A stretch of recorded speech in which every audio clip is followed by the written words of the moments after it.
In this lesson, we'll use the Magic Wand tool to select the backgrounds of each image to remove the backgrounds.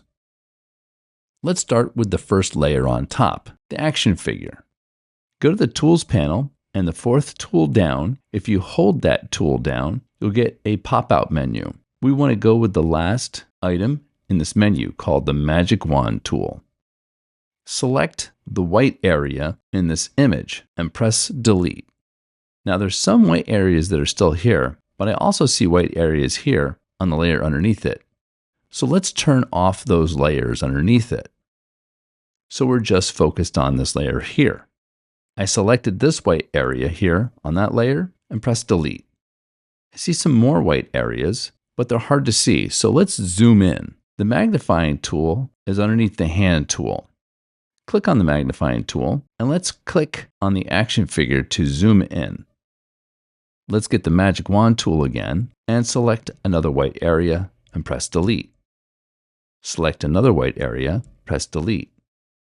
Select another white area, press Delete. Select another white area, press Delete. Select all of the white areas. Just find whatever white areas you see, select them, and delete them.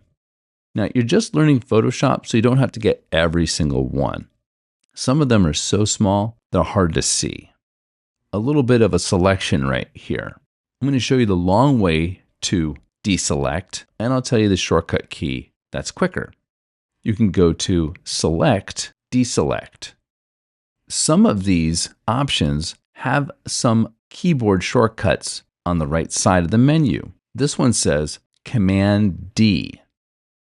So to deselect a selection with a shortcut key, use Command D. I'll do it now, Command D. See that? It deselected the selection.